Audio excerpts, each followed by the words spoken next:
audiences. Parental guidance is recommended. Scenes may not be suitable for very young audiences. Parental guidance is recommended. Ang programang ito ay naglalabas ng sensitibong eksena at impormasyon. Striktong patnubay at gabay ng magulang ang kailangan.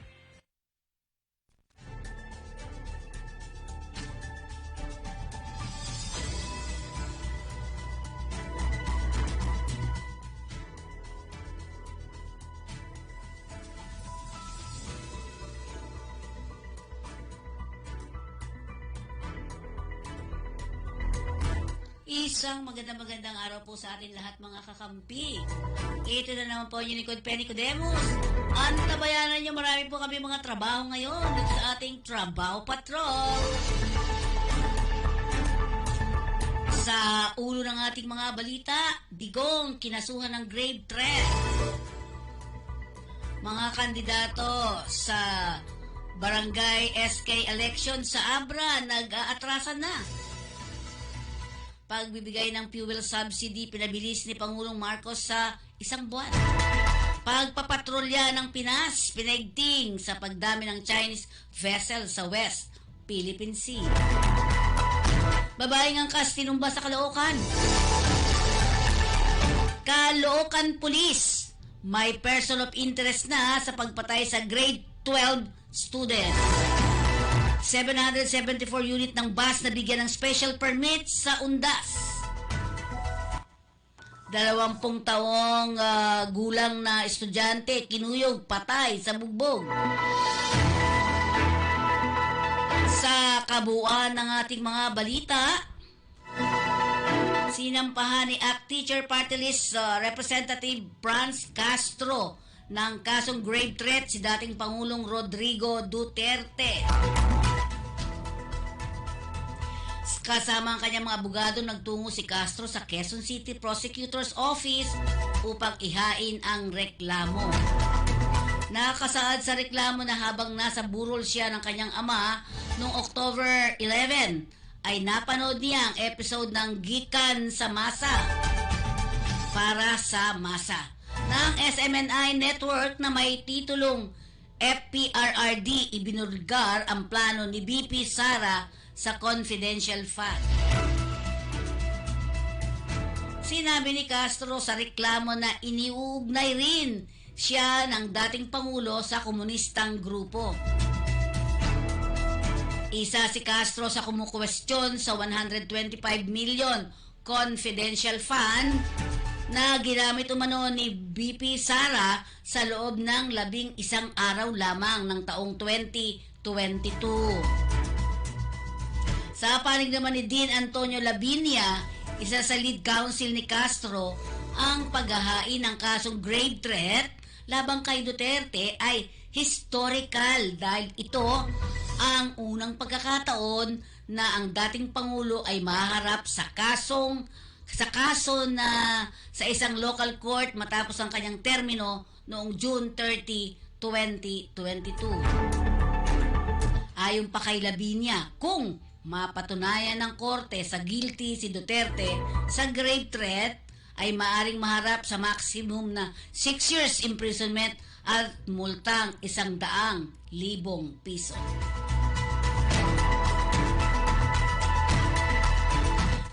Nakatakda namang magtungo sa Abra ang opisyal ng Commission on Election o COMELEC para siyasatin ang pag-atras ng daang-daang kandidato sa barangay at sangguniang kabataan eleksyon.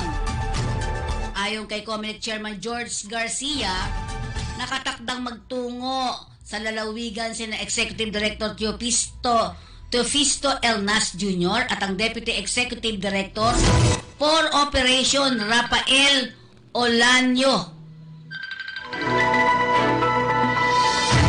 upang alamin ang sitwasyon doon at pag-atrasan at pag-atasan ang mga kandidato na sa 250 na. Umatras ng 250? Paano tayo magdire-diretso sa ating balita? Tayo muna magpaalala mula sa ating impilan. High Precision Diagnostics is not just any lab. It is a diagnostic laboratory that is at par with international standards. There are over 20 branches and more than 1,000 medical professionals and staff. It is the biggest and the leading laboratory that elevates the standards of the industry, catering to 5 million tests per year. They value constant and continuous improvement in their systems and focus on the quality of their results.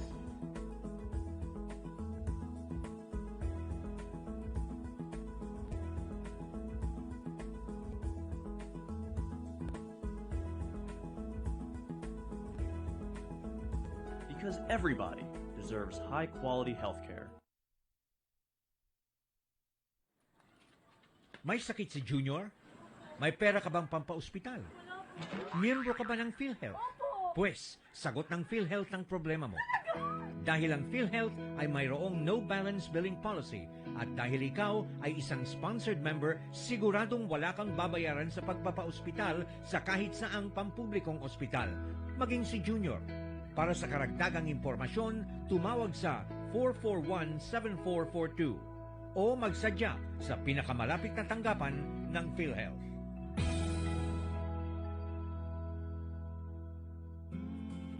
Minsan ang pag-ibig,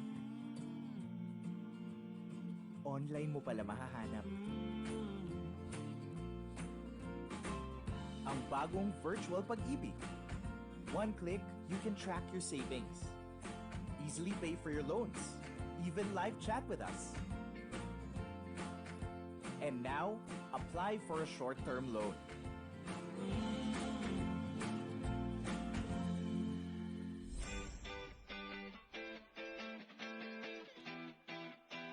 Ano nga ba ang RA 10022 o Migrant Workers and Overseas Filipinos Act of 1995?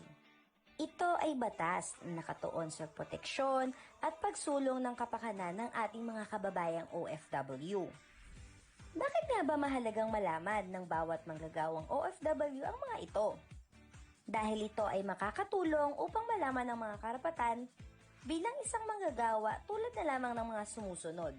Pagbabawal sa paniningil sa mga manggagawa ng illegal recruitment fees at iba pang panggastos. Malayang paghahanap ng trabaho at paghahanap ng mapapasukang hanap buhay. Karapatan sa laban panghimasok sa pansariling pananahimik. Karapatan sa pamamahinga at paglilibang. Confidentiality at pangangalaga sa mga personal na datos at impormasyon ng manggagawa.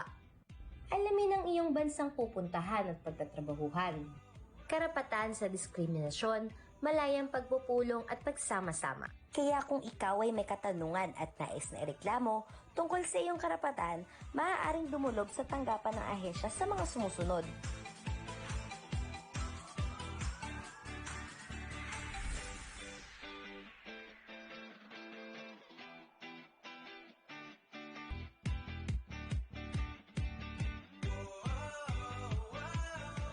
Ngayong alam mo na ang kalagahan ng iyong karapatan bilang isang manggagawa, huwag hayaan na ikaw ay busuin at ipaglaban ang iyong karapatan. Ingat ka, bayan!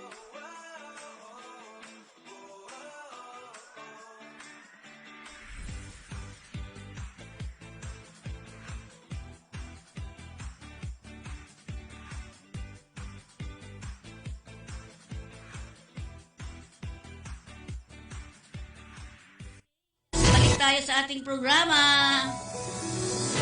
Sabi nga, pagpapatuloy ng ating programa kanina sa ulat ng PNP Cordillera Administrative Region kay PNP Chief General Benjamin Acorda Jr. Wala namang umanong pananakot sa nagaganap. Matatanda noong October 18, nakatanggap din sila ng ulat ng COMELEC na isang kandidato sa pagkabarangay councilor sa Bukay, Abra ang namatay dahil sa pamamaril. Yun nga, nakakatakot ngayon, di ba? May nagpapatayan na dahil lang doon. Okay.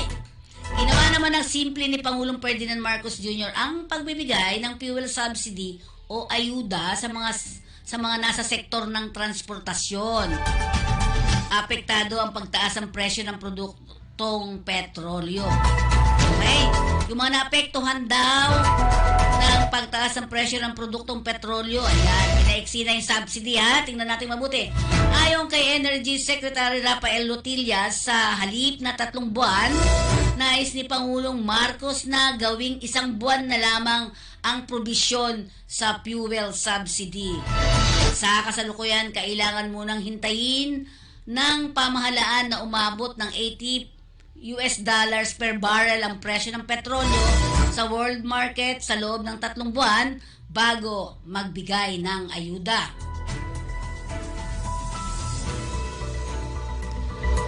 Ginawa ng Pangulong utos matapos ang sectoral meeting sa Malacanang na kung saan ipinatawag ang mga opisyal ng DOTR, DTI, DBM, DA, NEDA at DICT. Pero nilinaw ng kalihim na hindi ito nangangailangan na buwan-buwan may fuel subsidy tuwing aabot ng 80 per barrel ang langis. Sinemplehan na rin ang listahan ng mga benepisyaryo. Ang DOTR na ang magkukonsolidate ng listahan ng mga naturang benepisyaryo.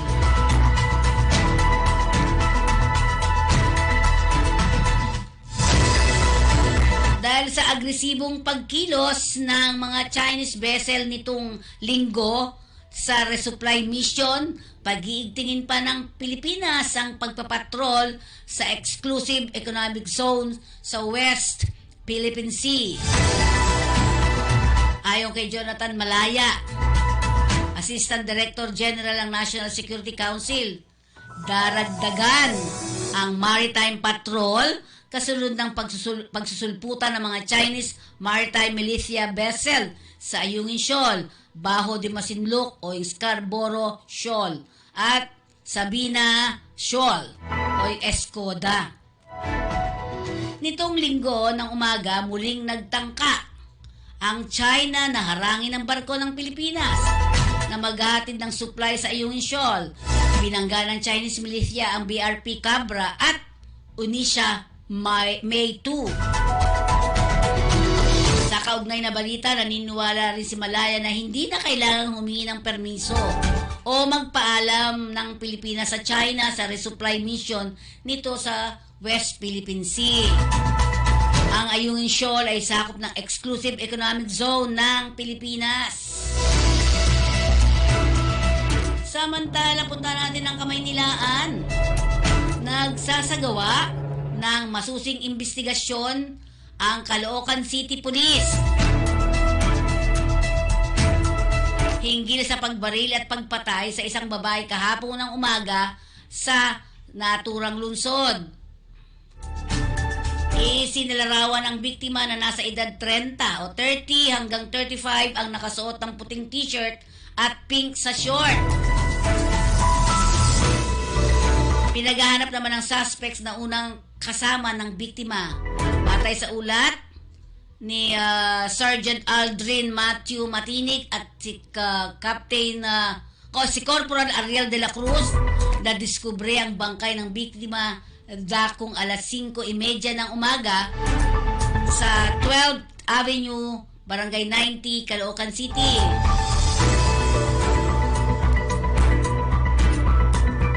May tama ng bala ng baril ang ulo ng biktima. Nakita naman ito sa CCTV na angkas sa motorsiklo ang biktima ng suspect. Dito ay biglang binaril sa ulo ang suspect ng biktima. Nagsasagawa na ng follow-up operation ang pulisya upang matukoy ang suspect. Magkasama sila, no? Tama?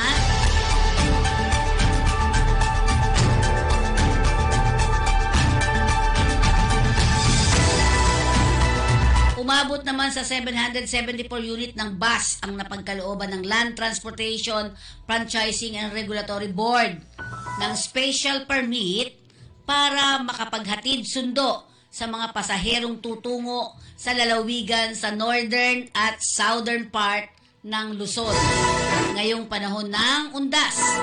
Ito ang sinabi ni Joel Bulano, hepe ng Technical Division ng LTFRB.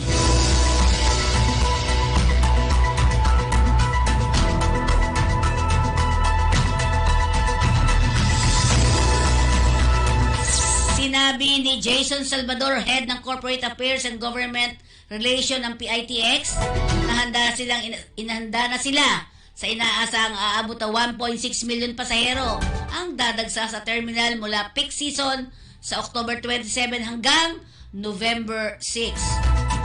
Nagpaalala rin rito ang mga maaga o nagpaalala rin dito ng maaga pa lamang na mag-online booking na sa kanilang website para maiwasan masabay sa mahabang pila ng mga pasahero.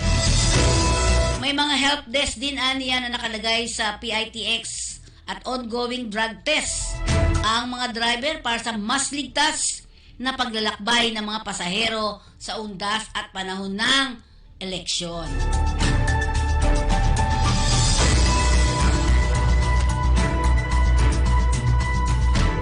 Samantala nasauwi ang isang 20 taong gulang na estudyante makaraang makapagtulungang bugbugin ng mga hindi pa nakikilalang salarin sa tapat ng beer house sa Tondo, Maynila, kamakailan. Nantalang ulat ng MPD Homicide Section na sawi sa loob ng Tondo Medical Center dakong alas 4 ng madaling araw nitong October 21. Dahil sa tinamong pinsala sa ulo, ang biktima na itatago sa alias Randy Binata, nakatira sa barangay 199 Tondo, Manila. Hindi agad ito iniulat ng pulisya ng mga magulang dahil nais pa umano nilang muna na matapos ang kanilang dalamhati bago isailalim sa investigasyon ng pagkamatay ng anak.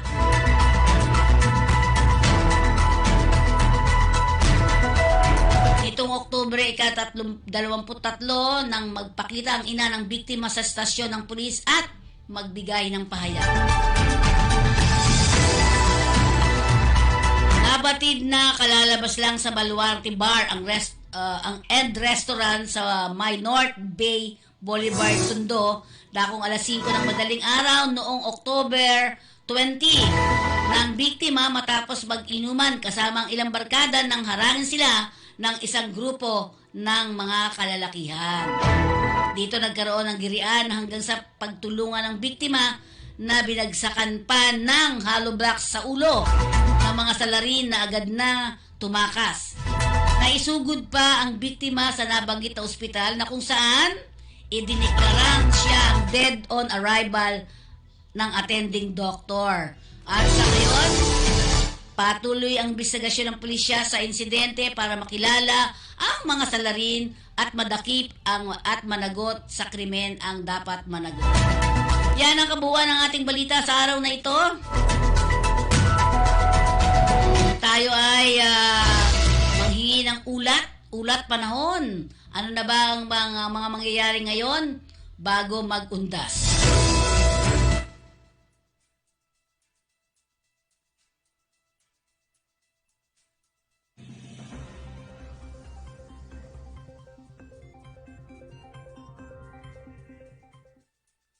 Magandang umaga po sa inyong lahat. Nasa gitna na tayo ng ating linggo at narito na ang lagay na ating panahon ngayong araw ng Miyerkules, October 25, 2023.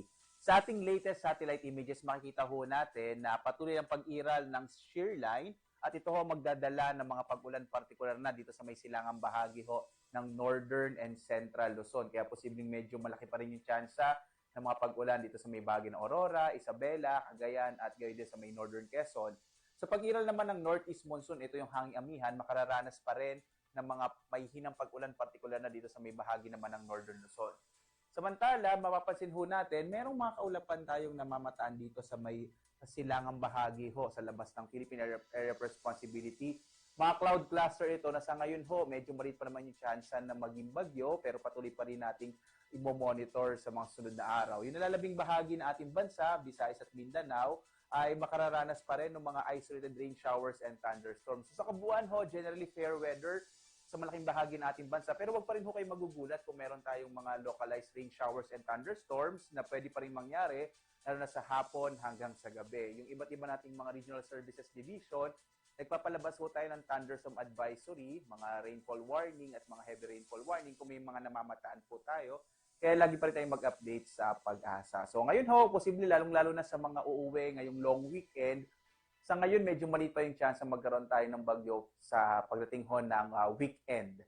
At narito ngayong mas specific nating panahon dito sa Luzon, makikita ho natin, malaki yung chance pa rin ng mga pag-ulan partikular na sa may bahagi ng Aurora, Isabela, gayon din sa mainland Cagayan at Northern Quezon. Epekto pa rin yan itong shear line o yung nasa pagitan ho ng mainit at malamig na hangin. Samantala, Posible pa rin yung mga pag-ulan, dulot naman ng amihan dito sa may Batanes at Babuyan Islands, habang mga pulupulong maihinang pag-ulan ang maaaring maranasan sa may bahagi ng Ilocos at ng Cordillera at nalabing bahagi ng Cagayan Valley. Kaya mapapansin ho natin doon sa mga lugar kung saan nakakaapekto yung northeast monsoon o amihan, ay sa hong katangian nga niyan, ay posible po na less yung chance o less yung mga possibilities ng mga thunderstorm. Iba ho kasi yung katangian ng mga kaulapan kapag ho ang nakakaapekto ay northeast monsoon o amihan. Kaya nga sa nalabing bahagi naman ng ating bansa, dito sa Central Luzon, Mimaropa, Calabarzon at Kamaynilaan at sa Bicol Region, inaasahan natin yung isolated rain showers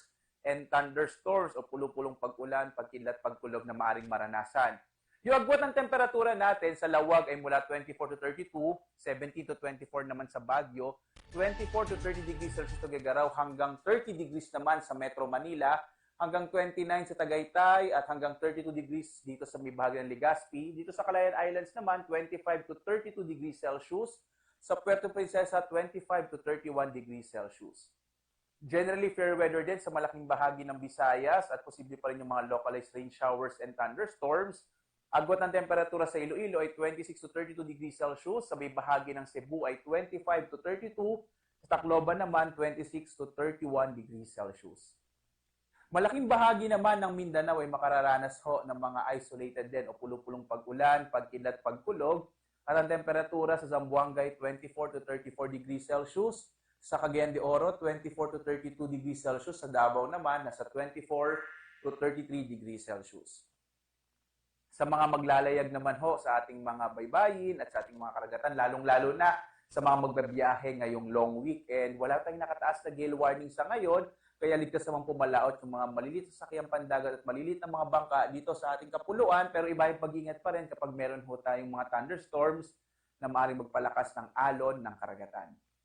Tingnan naman ho natin yung ating extended outlook, ano mangyari hanggang pag-araw ng Sabado. Makikita ho natin dito sa ating mga major cities, sa Kamaynilaan, Baguio, Legazpi, Metro Cebu at Metro Davao. Generally fair weather sa mga susunod na araw hanggang pagdating po ng Sabado. At posible nga, makikita ninyo itong Kamaynilaan at Baguio City, mga isolated light rays. Ibig sabihin, nakikita ho natin na sa mga sunod na araw, posible hong lumakas yung amihan. Yung agwat ng temperatura sa Metro Manila, 23 to 30 degrees Celsius. Sa Baguio, 16 to 24. Sa Legazpi, 24 to 32. Habang sa Metro Cebu, mula 25 to 32 degrees Celsius.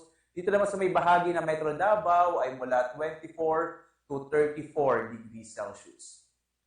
Ang araw naman natin ay sisikat, ganap na 5:49 ng umaga. So papalit na ho yung ating pagsikat ng araw habang yung paglubog nito nasa 5:31 ng hapon. Mas nagiging maaga na po. No? At sundan pa rin tayo sa ating iba't ibang mga social media platforms. Kagaya ng ating sinasabi, naglalabas po tayo ng mga thunderstorm advisory at mga rainfall warning sa pamamagitan ng ating iba't ibang mga social media platforms gaya ng X, sa Facebook at yung mga update natin via YouTube at sa mas marami pang impormasyon sa lagay ng ating klima at panahon, maaari tayong pumunta sa ating website pag-asa.dost.gov.ph.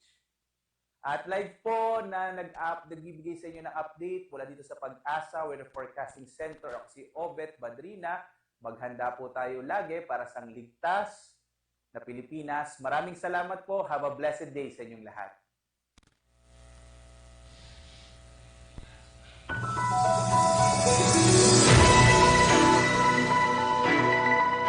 Okay, balik tayo sa ating balitang halian. At ngayon, tingnan naman natin ito, pinakahihintay nating lahat. Ano po? Ang ating trabaho patrol. Ano bang mga trabaho meron tayo ngayon? Ayan, ang LDS na naman ay nangangailangan ng mga for paper exam daw to date and venue to be announced, Manila and Cebu City po ito. They need advanced scaffolder, basic intermediate scaffolder, deck crew, ENI foreman, piping foreman, electrical technician, instrument pipe fitter, instrument technician, rigging foreman, scaffolding foreman, blaster. Yung mga hindi ko nakita eh. Electrician, mechanical fitter, rigger, and plater. Saan pwedeng ipadala ang inyong mga application? Send your updated CV to apply offshore. Ano yan, slash? At lbsrecruitment.com.ph or pwede sa arms.lbsrecruitment.com.ph. Ang LBS ay matatagpuan sa TM Carlo Street Corner, Maria Rosa Street, Ermita, Manila. Susunod natin.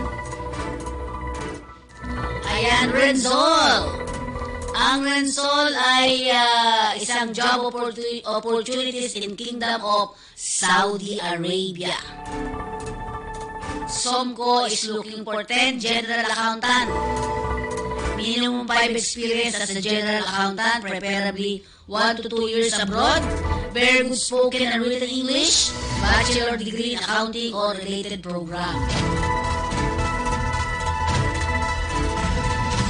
Apply now. Tandaan po natin na lahat po na pinag-usapan natin ito, ethical recruitment.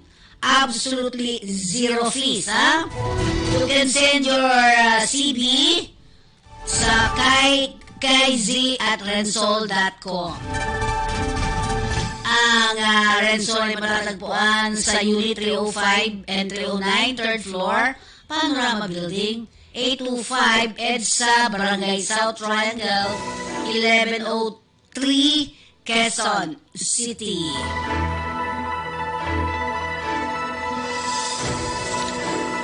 Okay, at dito to, Jerudong International School. LBS pa rin po ito, ha? Red na red, eh, no? Resident House Matron. Ayan. Ito ay sa Brunei, Jerusalem. Preferably bachelor degree with nursing background. Benefits, annual leave of 15 days. Shared single accommodation will be provided. Wow, galing. Medical insurance coverage. You can apply sa apply.msd at e/recruitment.com.ph o arms.lbsrecruitment.com.ph. LBS Recruitment from Brunei, Darussalam. Okay, ang Jerudong International School is an outstanding British international boarding school with 1,680 students, ages 2 to 18 years old, from 55 countries, established in 1997. JIS is recognized as one of the best international schools in Asia. It is the premier school in Brunei, Darussalam, Southeast Asia. Jerudong International School offers a British curriculum. Next natin. Kailangan ng resident house matron. Okay, Rensol again. Tama ako? Rensol is looking for 15 IT technician. Kailangan daw may minimum 5 years experience. With experience in hardware, software, and networking, very good spoken and written English, bachelor degree in information technology or related programs. Apply now. Send your CV to kayz@rensol.com. Ulitin natin, ethical recruitment po. Wala po kayong babayaran ni singkong delay. Next natin, one-day recruitment. They need civil works specialist company in Canada. Paborito ko to, IPAMS. We will accept walk-in applicants. Application from 8 a.m. to 12 noon daw. October 26 tomorrow. That's for tomorrow. May young and energetic, of course. Kaya energetic, hindi ka antok-antok. High school graduate, ALS certified. Ano ba kailangan nila pala? Heavy vehicle, electrical mechanics, and truck painters. 3 years of current experience, acceptable employment gap in the same job position is from November 2022 to present. Basic English with 4-wheel drives license valid for more than 3 years. Okay lang yun, of course, with have passport valid for 3 years. NBA clearances with no records on file, or no derogatory records on file. Yan ang mga dapat remark. SSS employment history. Tama ba SSS? Foreign police clearance and PEO certificate. Okay, punta po kayo sa may IPAMS building, 723 Aurora Boulevard, New Manila, Quezon City. Next. For Canada yan, ha? Perido International Resources Incorporated, na matatagpuan sa Unit A and B, 1845 Dian Street, corner Boyle Street, Palanan, Makati City. Ano mga kailangan? Papa John's Pizza, Kingdom of Saudi Arabia. Gusto ko yung Papa John's, sa laki yan. Kitchen worker, kailangan nila ng balalaki. 15, ha? Kailangan nila 15. With at least 2 to 3 years experience in fast food, casual dining restaurant, accept HRM fresh graduate. Interested applicant, please email the following requirements to Evelyn_Perido@yahoo.com or mobile number 0917-154-7305. Ano mga kailangan? PEO certificate, e-registration, updated detailed CV, resume with pictures, job qualification in a Word format. Terms of reference, saka yung Form 137, employment certificate, training certificate, passport, and vaccine certificate. Okay?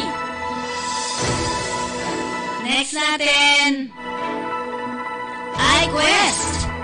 Okay, iQuest ay kailangan nila ng mga factory worker technician. Walo lang? Okay, so scan QR code yan sa baba. You apply now. Yan, QR code lang yan. Scan QR code and then doon po kayo mag-a-apply. Ayan. At meron sila sa Manila. You can go to Unit 302 hanggang 305, 410, Barre Mansion. #1679A Mabini, corner Mabini Street, Malate, Manila. Sa Cebu, nasa Colon sila. Pangasinan, nasa Galaxy Prime Building, 543C, Tampuac, District, Dagupan. Next natin, absolutely free, ha? Ano lang po yan. Okay, September Star. Kailangan nila ng mga registered nurse qualification for male and female. Must be a registered nurse. Must be a NCLEX passer. Must have at least 2 years minimum of experience in all areas. Send your resume to Sepstar Inc. @yahoo.com. Yan. You can call 02-791-67365. Nasa may Dian din po siya. Dian Street, Barangay San Isidro, Makati City.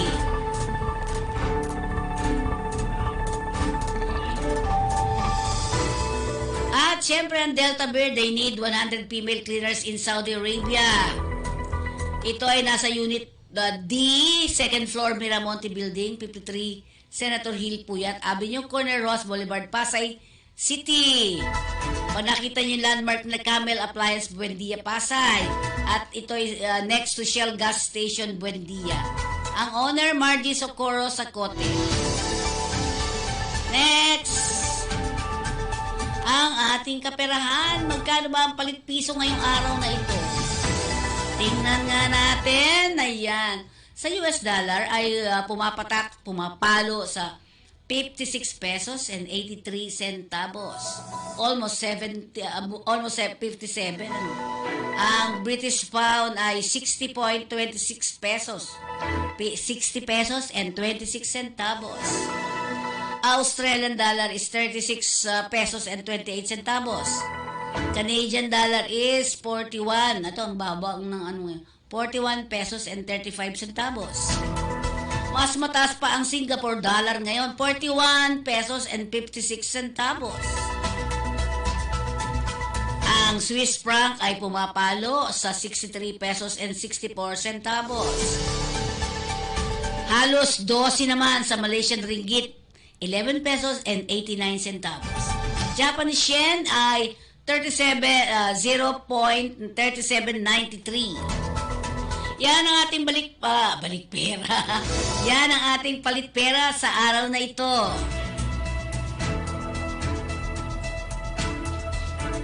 At tingnan natin ang ulat ng ating kasakatotong Jeff Balsa.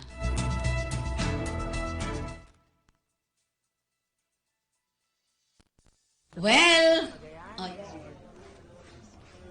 you'll see a lot of friendly faces and people, and you'll get to try out our different types of food that I'm sure you'll enjoy. So please come on over, try the hottest city in the Philippines, Tuguegarao.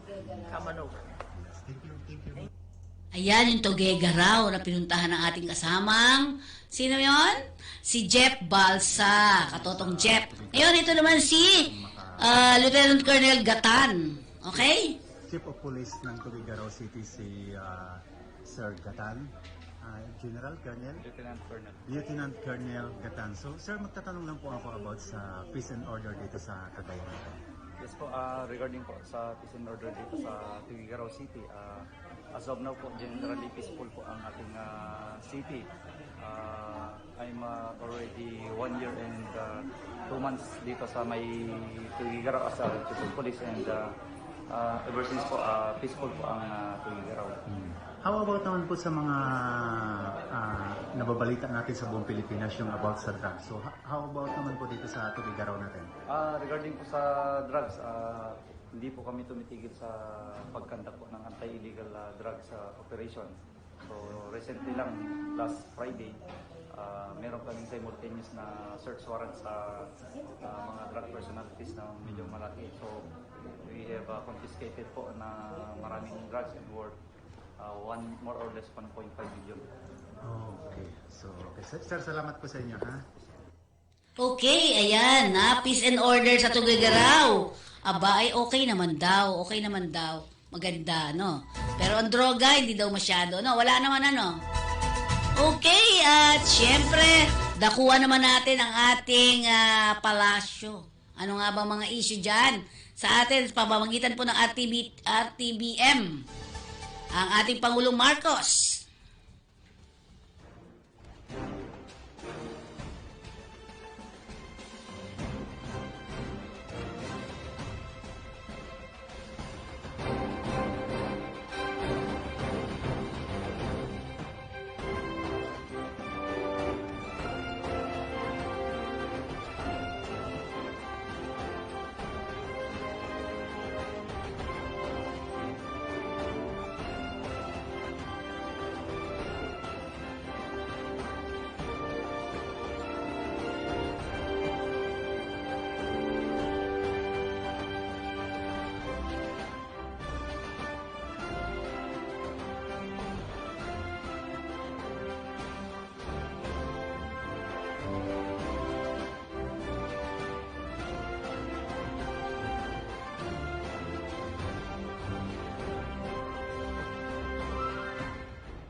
Beyond building better from the pandemic and for resilient communities, the world needs a transformative agenda to bridge divides, address inequalities, and foster growth that carries everyone forward. We look forward to vigorous engagements on key issues that bear on the future of our communities, including food security, health, education, climate action, decent work, digital transformation, and disaster risk reduction. The UN SDCF brings with it not only the legacies of the Philippines' constructive and long-standing engagement with the United Nations. It also signifies our role in shaping more inclusive and effective multilateral institutions that embrace and bring tangible results to us all. The UN SDCF brings with it not only the legacies of the Philippines' constructive and long-standing engagement with the United Nations. It also signifies our role in shaping more inclusive and effective multilateral institutions that embrace and bring tangible results to us all. I look forward to hearing many more success stories of the Philippines-UN partnership under this cooperation framework.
Okay. At tayo ngayon ay magpaalala mula sa ating himpilan.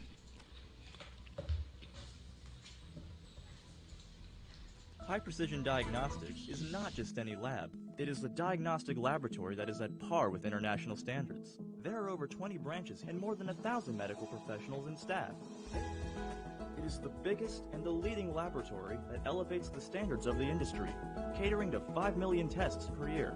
They value constant and continuous improvement in their systems and focus on the quality of their results.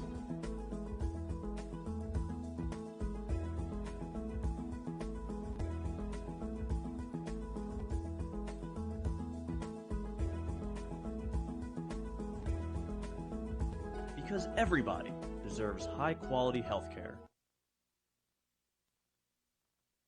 Ito magandang balita. Sincerity Cafe and Restaurant ay matatagpuan sa iba't ibang sa iba't ibang lugar sa Kamaynilaan tulad ng 519 Quintin Paredes Street, Binondo, Manila. Meron din tayo sa May Banawi Street, Barangay Manresa, Quezon City. At meron din tayo sa ground floor, Lucky Chinatown Mall sa May Binondo pa rin. At meron din tayo sa Little Baguio San Juan, Robinsons Magnolia, Quezon City, and SM Mega Mall, Quezon City. Ayan, masarap na pagkain. Ayan, punta tayo sa Sincerity.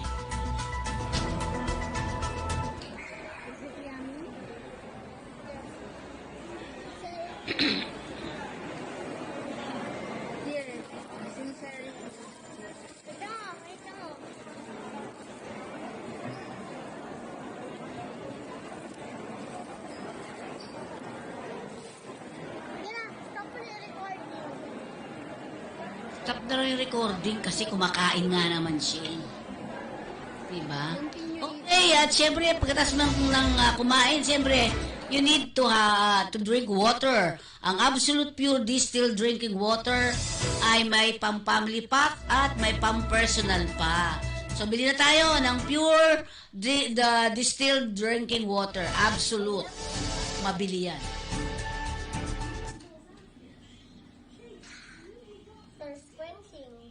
Yan. At syempre, ang ating flag carrier ng bansang Pilipinas, ang ating Philippine Airlines.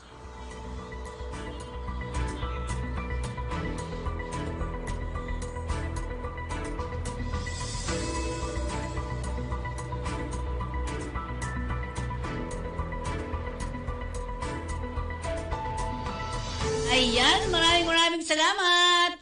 And of course, ang ating Philippine Embassy sa Tel Aviv, ayan po yung number, hashtag positive 972-544-661-188. Ayan. Ayan po ang kabuuan ng ating balitang halian. Maraming pong salamat. See you tomorrow.